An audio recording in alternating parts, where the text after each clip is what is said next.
Hello everyone, good evening. So everybody listening me with no problem. So as I introduce myself at the first class of this semester, so my name is Sung-wook Ho. So I'm professor at law school. So I'm teaching kind of public law, including AI and information issues and energy law issues too. So I'm very happy again to be with you today. So I understand that today, originally the schedule was not giving any live lectures. There was another quite interesting pre-recorded lecture, which was quite interesting topic. But Professor Chikari asked me to, how to say, give you a brief introductions of Korean law and regulations about privacy and private information issues. So to help you better prepare for your term papers. So that's kind of the reason why the schedule has been changed a little bit. So I prepared quite a small topic on so private information law and regulation in Korea. So focus on COVID-19 pandemic situation, which is quite a hot topic. So I hope this helps you in good in a way. So before going into my lecture, so let me hear some kind of your idea. So how your research is going on and what is your kind of issues and concern on privacy issues in preparing your term papers. So I remember Marlena Becker. So you are quite active and dynamic in participating in this class. So can you give me some introductions of your term paper and how it is going on now? Yes. Okay, actually, we changed the topic because we figured out that our system is not really data-driven. So now we want to investigate an app which is made for little children, so that the app can detect whether they suffer from autism or not. And right now we didn't really get to the legal part because we just switched the system, but I was thinking probably it could be an issue, for instance, when the app doesn't detect it accurately. Probably there could be issues that would arise if the children would get harmed or something, if the parents would take action and the accuracy, the prediction was wrong, and maybe it could harm the child. So I was wondering who would be responsible then. Okay, good. Sounds very interesting topic. So you mean using the Apple Watch application system, so which can detect autism of small children, right? Like, is it true? Yes, that's what the app does. It records the facial expression of the child while it watches certain videos, and it records where the child looks at, and then it can detect whether the child is autistic or not. Yeah, sounds very therapy. So there should be quite technical issues in kind of making out that application and analyzing that technique. But in addition to that, I think I can feel that there should be quite many legal issues focused on using the private information and pre-allowance of that use and analyzing that information. So especially when that application is focused on small children, so who should have the right to pre-allow the use of that private information of that children. So that should be a quite interesting legal topic. Okay, good. Thank you very much. Okay, how about Yu Jung Chang?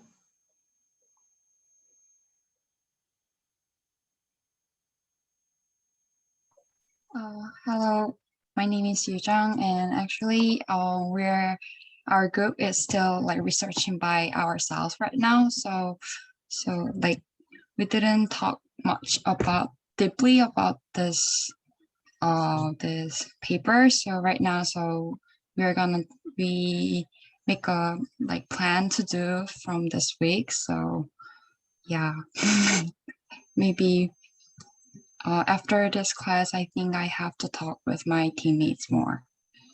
Okay, good, no problem. So maybe just one more, yeah, students. How about Choi Yu-bin? Choi Yun-bin, can you speak? Yeah. Yep. Hello. Hello, I can hear you. So you look Yep. in a very fancy place. It's in cafe. So we're still researching, and for example, I searched our software, which is called ISP, healthcare service. So there's several articles from that company about their patient stratification or risk assessment and so on. And on the other hand, my teammate Adrian is searching about Korean AI law. Like recently, he searched about um, basic AI ethics rules from government. So we are working on that.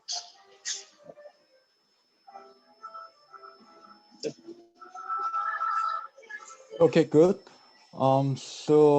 Okay, so I can see, maybe I understand that you are, how many lawyers in this class, or who studied law in the undergraduate or now? So nobody. So I can say that you're composed of full novice kind of to legal issues. So I will do my best to lecture as soft as possible, because so if law is taught in a very strict way, so that should be extremely boring and to, how to say, that should be big hardship for you. So I will try my best not to go in that way.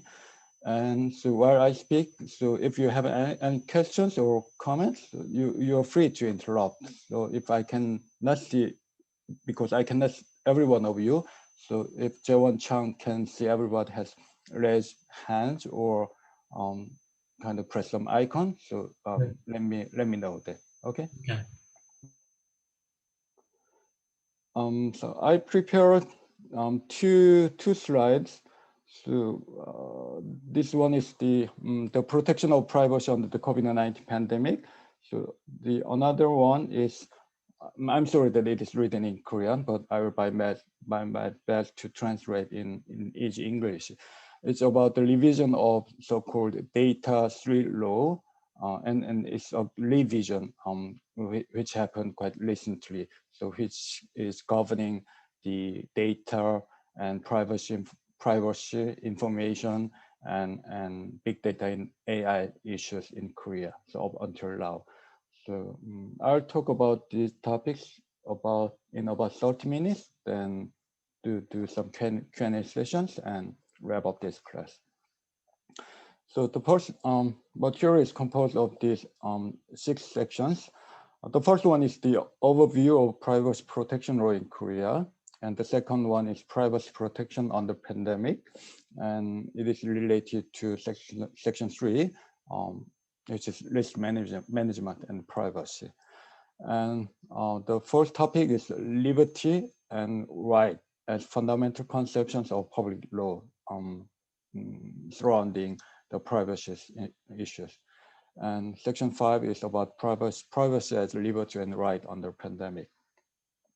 So section 1. So let me give a brief overview of privacy protection law in Korea.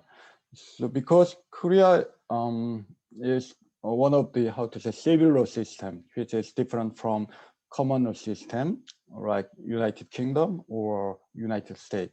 So in that common law system, the law is coming from basically the cases and decisions of the court.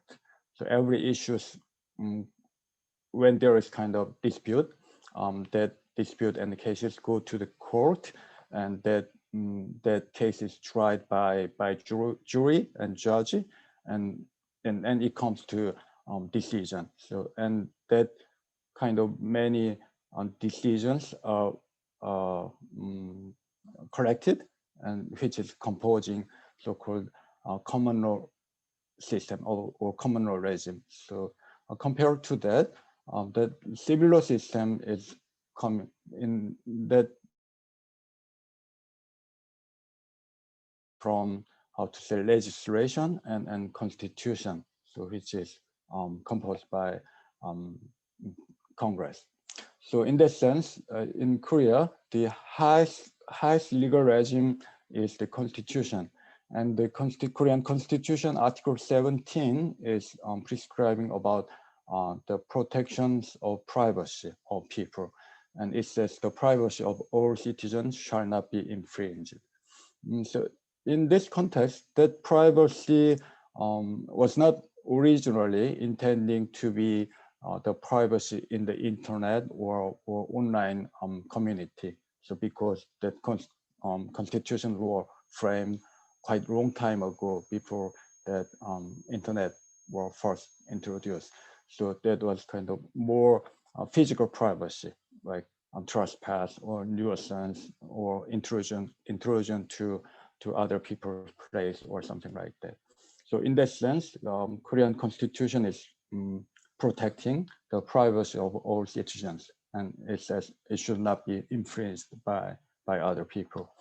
And in that sense, the right to be alone, the constitutional right of privacy, which is the right to be alone, is coming out.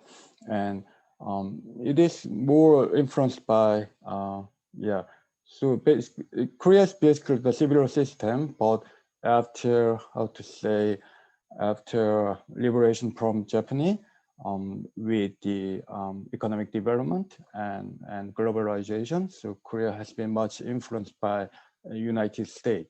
So not just economic way, but also legal system or something like that. So in that sense, now the Korean legal system is, how to say, hybrid or combination of both civil system and maybe US influence system. So in this sense, the right to be alone, the privacy is more influenced by US right. About the privacy, so which was first discussed by the Judge Brandeis and the other guy about how to define the right to be alone, and what is the legal nature of the right to be alone related to privacy. So very interestingly, even at the time, maybe that was before, how to say, before early 20s. So even at the time, the legal nature of the privacy has been mostly related to technological development in the society. So in the past, the real physical intrusion to other people, other person, or other person's space was kind of the issues of the privacy. So in that context, as you have watched it in the movie, right, when somebody intrudes in your house, so you can maybe shoot them by gun. So it's kind of legal right about your privacy. So in that sense, but as technology has developed, kind of telecamera or wiretapping, that kind of new technology has been introduced to societies. So with that, the privacy could be found out that to be infringed, not by direct physical intrusion, but also by indirect kind of technological way, by taking picture of somebody from a distance, from a long distance, or by wiretapping your telephone call or something like that. So in that sense, the real nature of the right to be alone or the right of privacy has been enlarged about its realm of protections. And after that, after mid 20th centuries, with the development of IT technology and internet, so that realm has been much more enlarged to virtual societies like we are living in. And so in this sense, so that constitution is prescribing about the privacy in Korea, and it is defined as the right to be alone. So not just physically, but also technically or virtually. So, and so with that constitutional delegations, we have Personal Information Protection Act, which has been enacted from 2011, so which is quite recent. It is taking basically a so-called opt-in way of protection in the sense that when somebody or some company wants to access or use your personal information, so that company should have pre-allowance from you, so to collect, use, and provide that information to some other guy, to some other purpose. So pre-allowance is required for collections, use, and provision of that information. And listen, which is quite recent because it has been enforced from August 5, 2020, or at least quite last year. So took in the compatibility clause or pseudonymized personal information, so which was referring to EU GDPR contents. So Korea is moving on to the way to balance the somewhat competing interests of protection and utilization of personal information. So it is the basic background and overview. So let me go go into some more details. So the constitutional basic right of private information, private information self-determination right, so, or informational autonomy. So as I mentioned, it was originally the privacy in just life and the right to be alone. So was originally the basic definition of the privacy, but when it comes to the context of information or data, so it comes to the right of private information self-determination right, or informational autonomy. And the Korean Constitutional Court is defining that this right is combined or new kind of constitutional right, so which is different from the traditional privacy issues. And the constitutional Article 37 is prescribing about the restriction of right, and in what way and in what degree it can be restricted.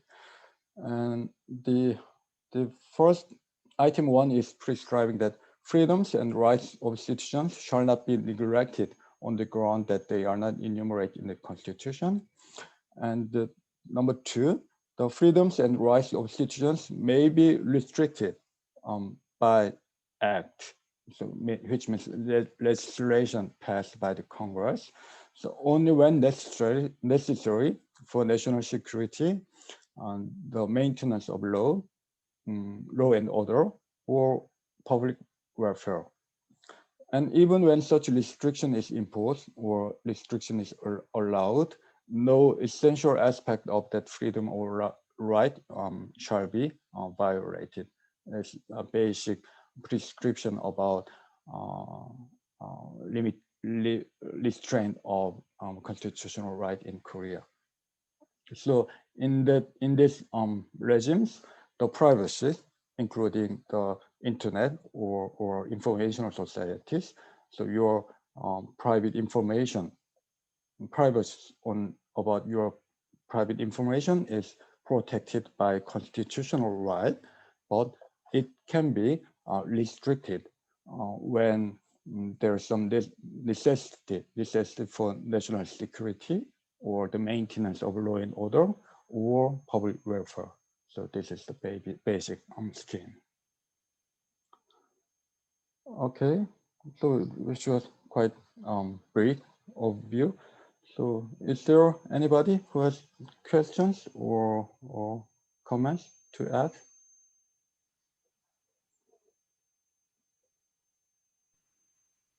Malina has a question.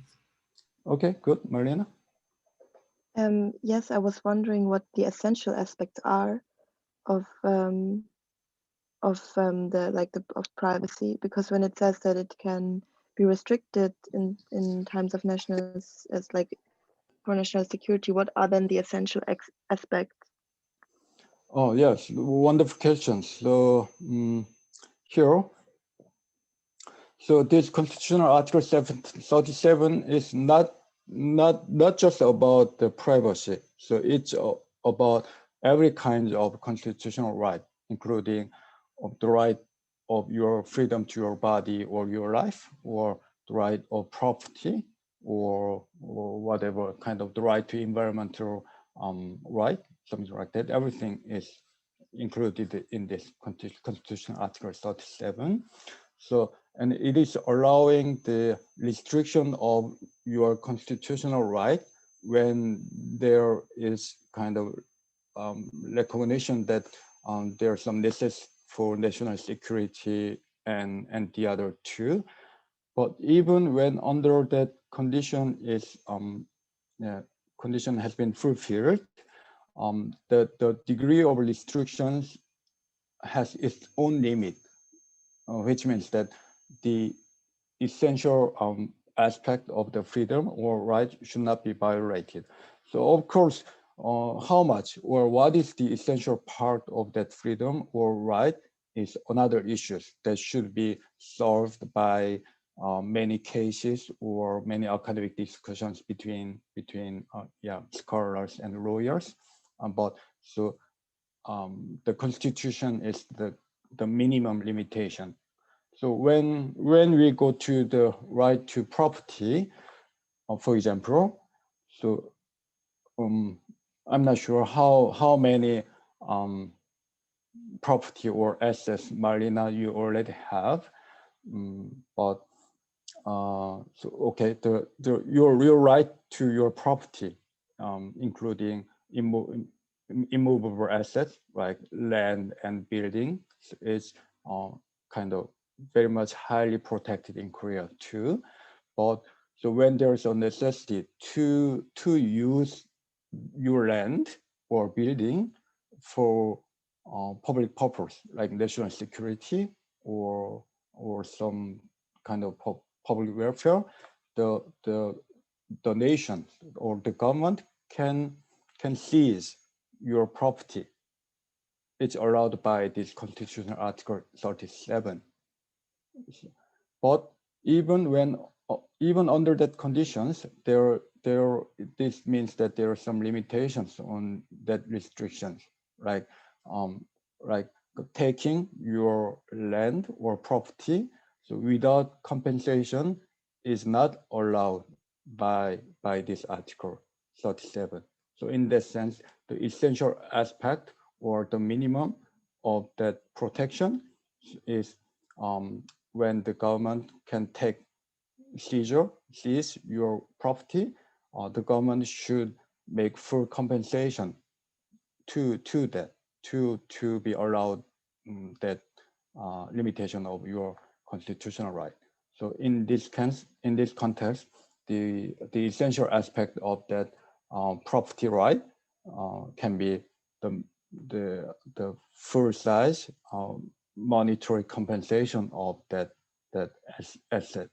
So without that compensation, that taking cannot be allowed by court. So this is kind of the essential, the example of the essential aspect. But when it comes to privacy issues, maybe we can we have chance to talk about that. So under that the COVID-19 situations, every one of you have some experience to be required to provide your information, like phone numbers or your address to go into the restaurant or some places. So then how much information you are obliged to provide, or it is very critical issues in that aspect. So what is the essential aspect of that right of privacy can be discussed. So maybe we will have another chance. Professor, we have one more student. Okay, who is that? Kareem. Professor, I had a question that maybe a more general question. Okay. Do you think that Korean law's approach to privacy is more leaning towards American style, where corporations have maybe a higher advantage of using private information for their advantage, versus the European approach, where the customer or the citizen's right to their privacy is the utmost priority? Where do you think, which direction does the Korean law lean? Yeah, another wonderful question, Karim. So as I mentioned, the Korean private protection law has been enacted in 2011. And even at that time, maybe the US did not have, maybe still, unified kind of federal level legislation of privacy protection or private information protection law. So compared to that, so EU or European countries were more, how to say, sensitive to privacy and protecting and regulating that issues right surrounding privacy. So EU had already GDPR. Maybe before that, EU ever had data protection, directive, something like that. So in introducing the protection law in 2011, so I can say that Korea has been much more influenced by European way, so rather than US style. So that can be my rough answer to your question. Is it okay, Karim? Yeah, that's great. Thank you very much. Okay, thank you. So anybody? Not that I know of. Okay, then we can move on. So section 2 is about privacy protection under pandemic. So I thought this should be much more interesting for you. So then just go deep into the classical lecturing of privacy issues. Even though now, so Korea is also, how to say, once the so-called K kind of pandemic measures has been quite popular. So kind of successful examples against the pandemic. But now Korea is also the pandemic situation. But at the early stage of COVID-19 last year, so there were 3 major outbreaks of COVID-19 in Korea. So much political or economical attention has been focused on these issues. So like, for example, Shincheonji church case, so February 2020, or Itaewon club case, May 2020, or Gwanghwamun protest case on August 2020. So in these cases, how much, to say, the government could demand the information of the people of that kind of Shincheonji church, or the young people at the Itaewon club, or people who joined the Gwanghwamun protest. So of how much the people could protest against the requirement has been have seriously discussed in Korea. In the sense, the Infectious Disease Control and Prevention Act is the code, the legislation covering these issues. And Article 34-2 is about disclosure of information during infectious disease emergency. And it is saying that so when the spread of infectious disease is harmful to the level of the issuance of a crisis alert of caution, maybe in Korea it's kind of 위험주의 경보 발령, something like that.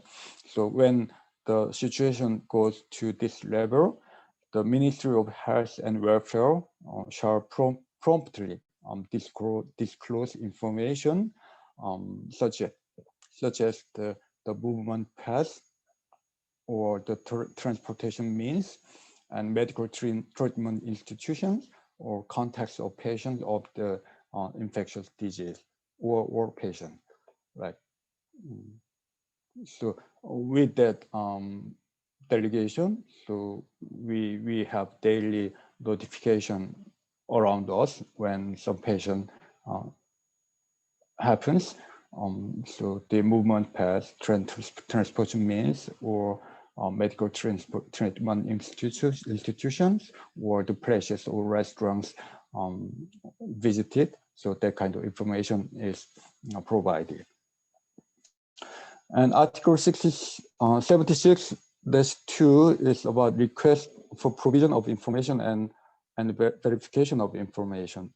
So, and it is saying that if necessary to prevent infectious disease and block the spread of information, the Ministry of Health and Welfare or the director of the Korea Center for Disease Control can request agencies, institutions, and organizations and individuals to provide private information, including sensitive information. So, which is allowing, how to say, the restriction of the right to privacy of people. So, in that sense, this is following this constitutional Article 37. So, as we learned, the Korean Constitution 17 is the protecting the privacy, the right to be alone, including the digital information or private information. But when there is some necessity for national security or the maintenance of the law and order or for public welfare, so maybe COVID-19 situation could be easily included to this public welfare situation. Or when things get worse, it could be understood as national security or law and order, something like that. So in that situation, so the freedom of privacy can be restricted by act or by legislation. And that act was the Infectious Disease Control and Prevention Act. And the leftover issues is how much this restriction of privacy can be legally allowed, and what is as there was questions, what is the essential aspect of the freedom or right of privacy, so which cannot be restricted even under the delegation from that legislation. So that is the basic scheme of the legal issues surrounding privacy under pandemic. Okay, so that was quite brief, but before moving on, so let me open the floor. So is there any questions or new ideas about this topic?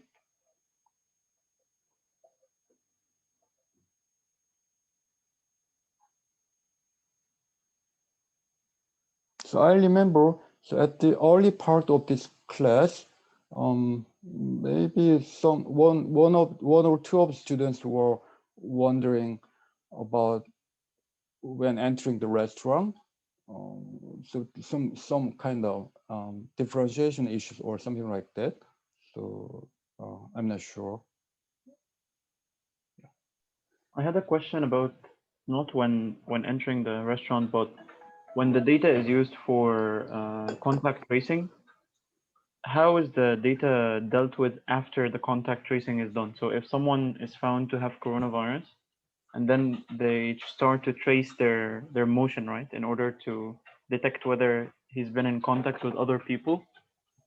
So after the data has been used to trace everyone, how uh, do they store the data, or do they get rid of it? How long does it take until they get rid of it?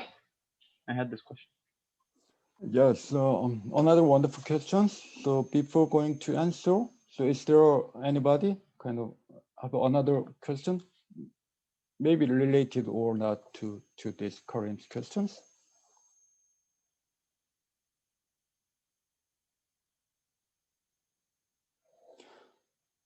Okay, to answer that question, so let me. So I'm sorry about.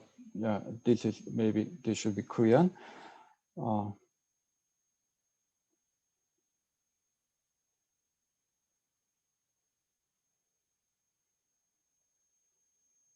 So first, we should check out the definition or the concept of information or private information.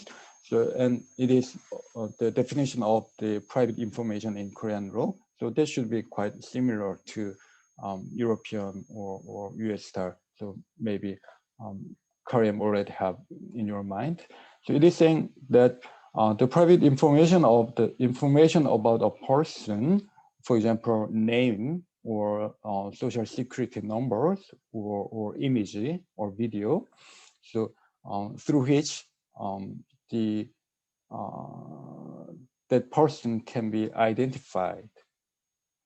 So that this kind of identifiable information about a person is defined as personal information. So, and it is saying that so that then even when so with that information itself, that identification is not possible. So if combined with another information that identification is possible, then that information is still private information. So which is enlarging the scope of private information. So this is the basic the definition or concept of private information in Korea. So in that sense, to answer Karim's questions, first we should think about what is the scope or definition of the information. So because it one so at least that information should be included in the definition of private information. So the kind of the duty of the agencies to protect or dump out. So the kind of duty is prescribed by another article.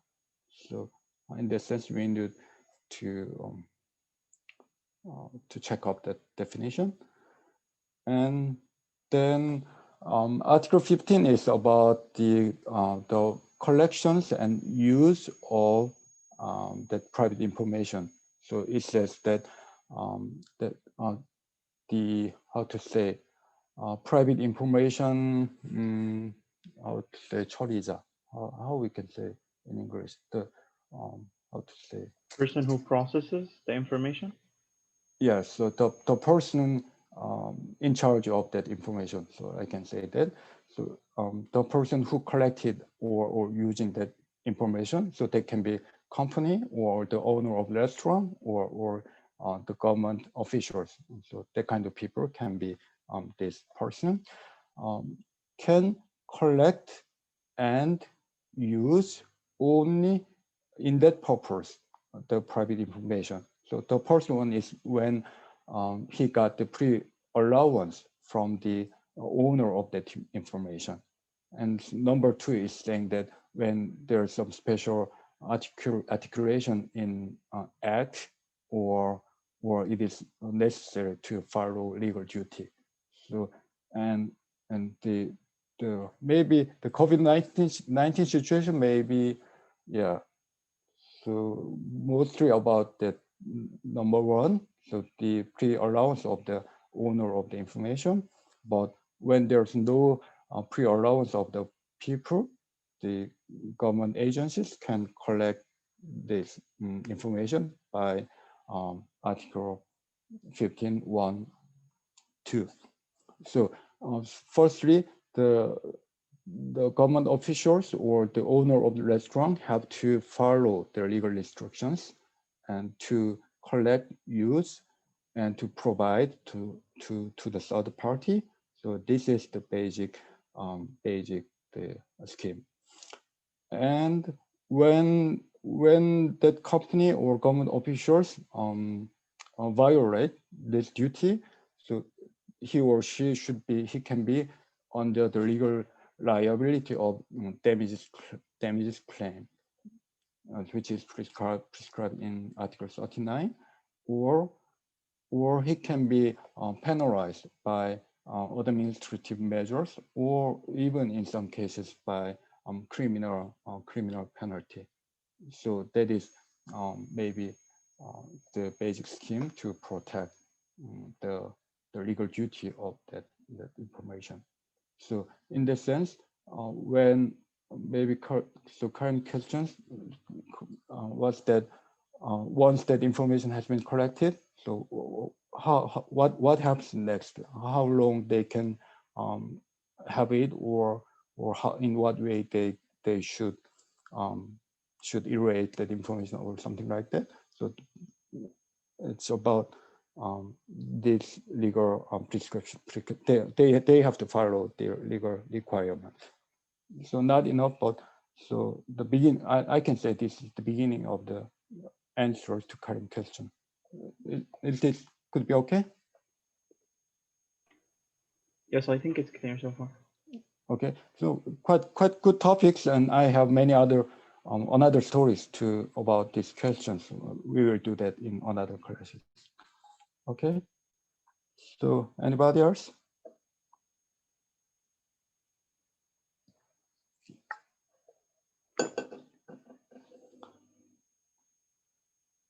So with these questions, this the Private Information Protection Act, Article 15. So this wording was the pre-revision of last year. So this is the past very strict protection of private information. So it says that the people who wants to use private information should have pre-allowance of the people, or should have legal authority allowed by another legislation. So that is very narrow and strict chance for some company or some government can use private information of that some people. And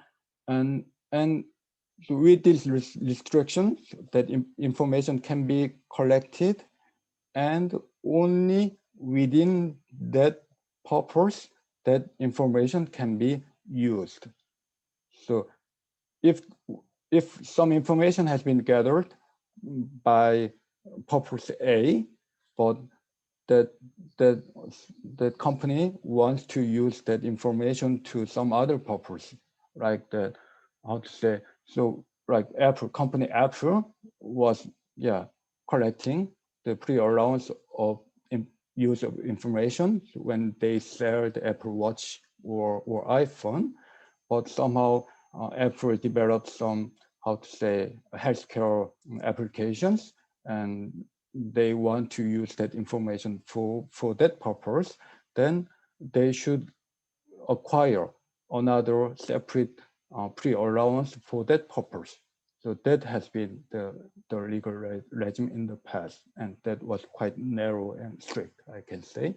And there happened some change and revision on that part. Okay. Is this?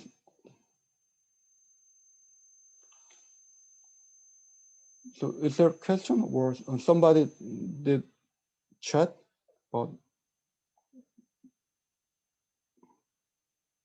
Yeah, so it's kind of translation, kind translations. Okay. So according to this this article of the law, you have to obtain consent, right? But the Yeah. interesting thing that I noticed is that some restaurants, when you go in, there's no place where you sign for your consent or agree. And some other places there is some sort of place where you sign for consent. But in these places, I've seen people sign that they don't consent. So in these two edge cases, what happened? Yeah, that's good question. So the normal or just basic requirement is pre-consent or pre-allowance of from the owner of that information. But as you see in the Article 1.2, so when it says when there's some special articulation in the legislation or to follow the legal duty, that information can be gathered even without the pre-consent of the owner. So in that sense, under that COVID-19 situations, the owner of the restaurant can demand or collect the information of the people by to follow the requirement of another act, so which can be Infectious Disease Control and Prevention Act. So this is following the item 2 of that Protection Act. Oh, I have a following question. So today I went to a public space and I was entering inside the building, Yep. and there was the machine standing which detects my temperature. Yep. So the person standing there told me to check my temperature before I go in. So I stood up. So that means I showed my consent that they approving them to gather my information. But when the machine detected it, it automatically like captured my face. Yep. And then had like a little image saved on the file, which I didn't notice. Then would that also be just okay for the individual to provide, even though they did not know that their face would be also saved to the file? Well, that's a wonderful question. So I didn't know that. So I have quite many similar experience to enter restaurant or some gymnasium. So they check my temperature by kind of 2 or 3 different ways. But I didn't know that they do capture my face image and save to their system. So Yeah, it was also like, I was very surprised because normally it only shows your like how much the numbers on the display. Yep. But it had like previous people's faces next to the file also. Like, for example, if there was someone ahead of me and let's say they were like 35.8, it also had that person's face captured in the 35.8, and then all the information was publicly viewed for other people too. Wow. So I was like, oh, this is very interesting, but also very scary, because maybe a stranger behind could notice me and can see my temperature or like other information which I didn't shown consent for them to also see. So I was very surprised. Oh yeah, so if I had the same experience, I must have also been very surprised, because it's far more than my, how to say, legal feelings of that boundary between right and wrong. So that so my first feeling is that it's near the boundary of the restrictions to the essential aspect of privacy right. So I didn't know that has been possible. And interestingly, So when we remember, when we go back to 1 year ago, so from the, how to say, first outbreak of COVID-19, and so there has been some change and different aspect to these issues. So how much information could be collected and provided. So you remember, so at the first regime, so every people going into the restaurant were demanded their real name and their real phone number and their almost exact address. And about the tracking of the patients when kind of under number 100, so each number, each patient or pass the restaurant and the real name of the restaurant has been gone to public.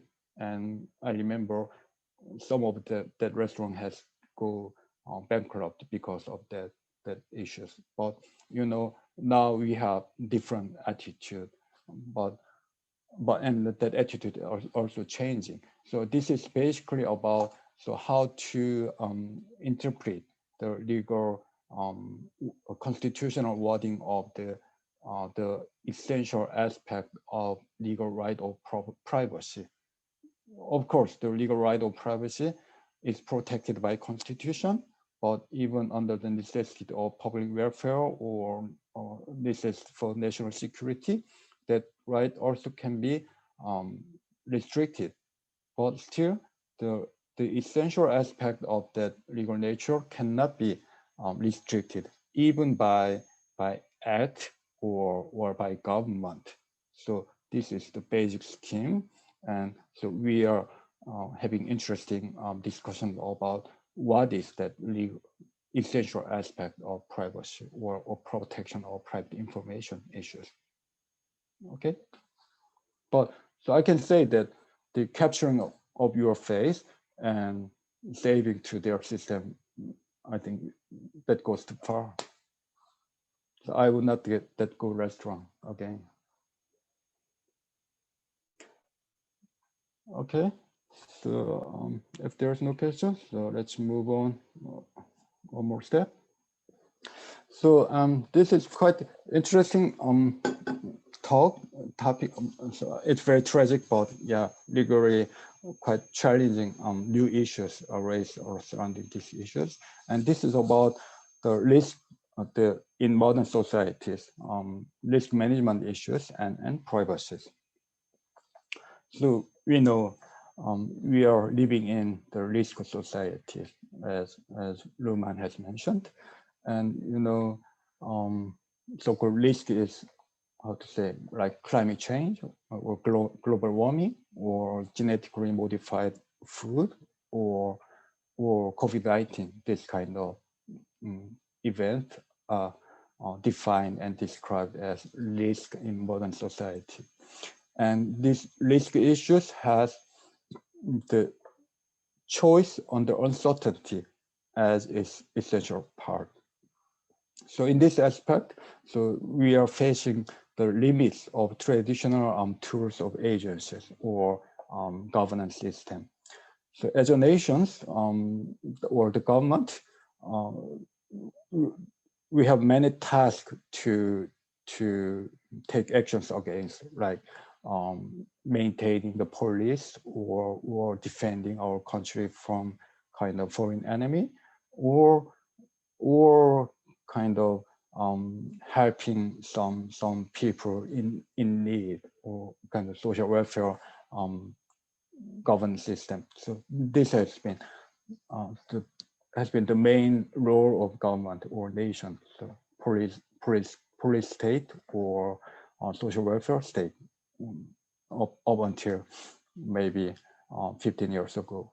But now we have moved on to a risk society. So the government has taken actions about climate change or nuclear energy or small particles in the air or COVID-19. So there's kind of new and not easy questions. So in this sense, the traditional government tool against these issues. When there's a thief, the police should follow them and let them be in prison. So that has been the goal and tools of how the agency actions are enforced. Or so when there's somebody in a desperate need, the government agencies should find them and let them be, how to say, saved or kind of guarantee their minimum life level. So this has been quite proportional and clear relationship between the targeting and tools kind of things. But as we all know, this kind of COVID-19 situation, so even until now, of course, we have the globally, so quite several kinds of vaccine has been developed, but we do not clearly know where it comes from and how it can be treated completely. So in this sense, so-called precautionary principle, the government should do whatever measures to prevent that that tragic event. This kind of attitude is also required as a main role of nation. But this kind of proportionality principle and precautionary principle is not always compatible with each other, because to take precautionary measures against every kind of risk, it is not, how to say, not possible from the perspective of cost-benefit analysis, because to do precautionary measures, huge amount of resources and money are required. Yeah, of course, we could have done some precautionary measures against COVID-19 or climate change, but the reason why we could not do that was basically we are on the restraint of uncertainty, and we are far less of resources and money to get over that uncertainty issues. So this is kind of new challenges of modern nations or modern administrative system to do this. So up until now, we do not have exact right answers to these kind of questions. As I mentioned about the protection of property right, yeah, property has been long history legal issues in human societies, right? So from the beginning of civilizations, so how to what is the targeting of the property right, and in what way that property can be protected, and in what way that property can be transferred or sometimes can be that right can be restricted, has been long legal issues and questions.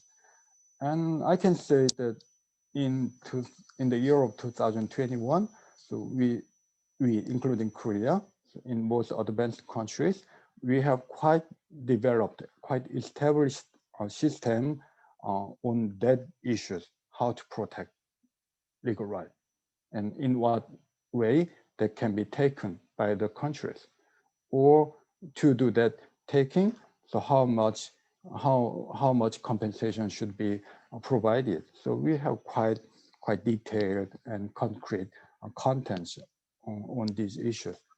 But about the risk issues like climate change or COVID-19, so still we have almost nothing. So what to do, and as a citizen, how much we can demand to the president of the nations or to the politicians in the Congress, as it's still not easy to answer. So this is basic, the hard question about these issues. And about these issues, we can maybe refer some kind of findings from behavioral science, behavioral economics, or behavioral psychology.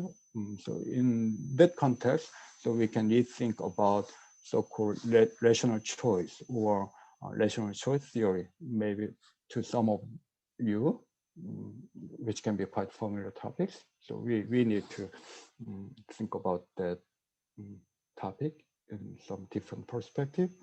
And like, so protection of privacy, so in modern risk societies, it is quite challenging issues. And how much precautionary measures and privacy under pandemic situation can be legally allowed or not is another interesting topic. So, and section 4, so this is liberty and right as fundamental conception of public law. So this is going quite, how to say, academic or deep theoretical issues. So that should be quite interesting topics, but it can be going too far, somewhat out of the topics of this class. So I should skip that part. So let me mention this part. So it's kind of my thesis. So what is the nature of right or liberty, and what is the essential aspect of that right? So how and in what degree that right can be protected or restricted by nations? So that was good questions provided one of you at the first part of this class. And in this aspect, we can think about the liberty at the Constitution of Liberty by Hayek. And we can find that there are quite different attitudes addressing these issues, like Anglican liberty way of thinking versus Gallican or French way of liberty, so which has been found from French Revolution. And in this aspect, we can kind of academically think about the contents of and definitions of choice or rational choice and liberty and right. And we can enlarge that ideas to individual choice versus public choice. So, and I can summarize that this issues two different phases. The first one is that, so if the rational choices of everyone in the societies are related to collective rational choice of public, and under that conditions, each person's choices are in the boundary of liberty, and those choices should be protected as constitutional right. So we can think about this thesis into privacy issues too, right? Or protection of private information, or going into the restaurant with or without providing your information or your face image. Also, that kind of topic can be analyzed in this thesis. And thesis 2, so when each individual's choices are related to collective irrational choices of societies, and under that conditions, the state can intervene into individual choice with coercive power with mutual agreement, which was described by the famous Harding's paper.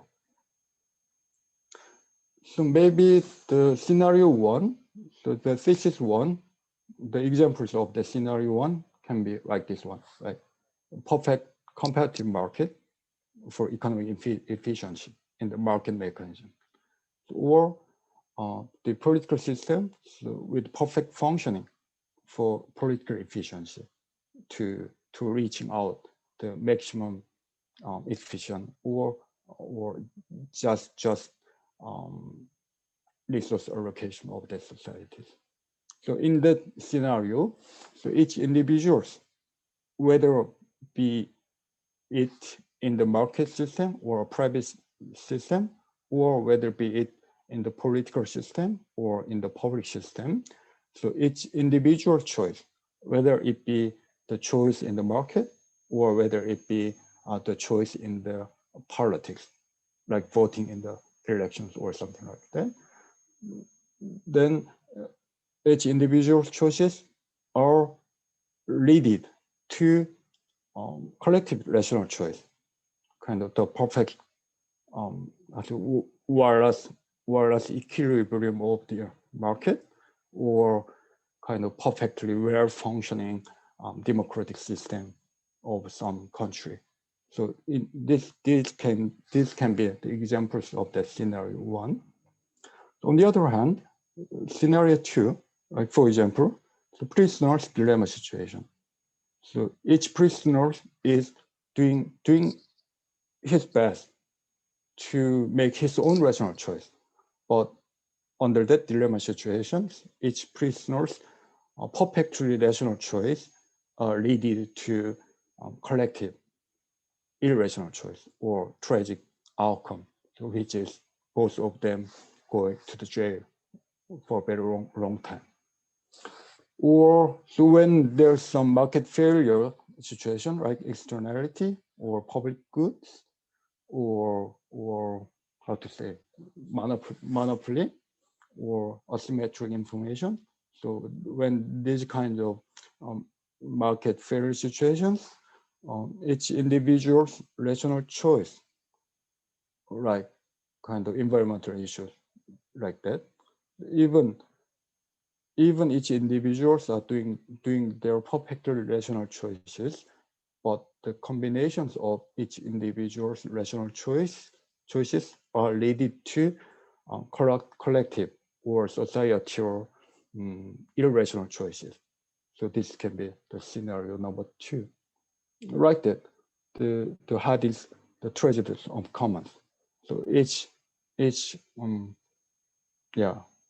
players in that commons are doing their perfectly rational choice of introducing one more shift, which can give him one more benefit. But each individual's perfectly rational choices are leading to the tragedy of the commons and the extension of that community. So this can be the examples of the scenario two. So to go back to the answers to these COVID-19 situations, we have to think about in what path or in what situation so we are located, or to evade this scenario two situations, how much or what kind of roles of the nation, government, or law and regulation can be designed to change the incentive mechanisms of players under the conditions to modify their kind of choices to scenario one way or path. So this is the basic to say paradigm to think about the privacy issues. How much and in what way that protection of private information can be still valid under this COVID-19, or in what conditions and in what way that protections can be reiterated, or the right to the privacy, or the right to be alone, or the right to be not known to be anybody where I'm going or where I'm eating my dinner. So these issues can be legally discussed and decided finally. So because we are kind of very at the early stage of this new situation, so we do not have the right or wrong answers to these questions, but I can say this is the, how to say, the simplified or calibrated way of tracking to find out the answers to this not each questions. So this is the topic I decided for today's class. So Okay. Let's move on to Q&A session. So anybody who has questions?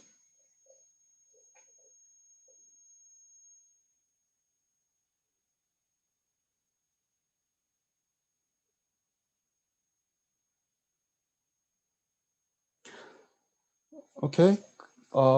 Yes, so this is the very basic topic on the legal topics of privacy or protection or utilization of private information. But I'm pretty sure that when you are doing research on AI technology or applications or in healthcare, whatever kind of, but I'm pretty sure that you will face with these issues. Maybe you would not have recognized as legal issues until now, but the issues of how to gather information or how to utilize that gathered information, and as the owner of that information, so what kind of legal right you have, and in what conditions that your right can be restricted, and how much that restriction is allowed by constitution, should be very critical issues. And in that sense, that critical can be combined with the ethics of AI and what AI can do and what cannot do in ethical way, and in an ethics perspective is easily related to legal issues. So how much it is allowed or not, something like that. So that is why I prepared this class for today. And I do sincerely hope that this helps you in any way, maybe or not. Okay, so my plan was originally talking about this in 30 minutes, but I'm quite behind the schedule. So, but still, your class is until right this moment. So I do hope you enjoy the evening and the other part of this class too. Okay, so let's call it a day and see you again. Thank you, Professor. Thank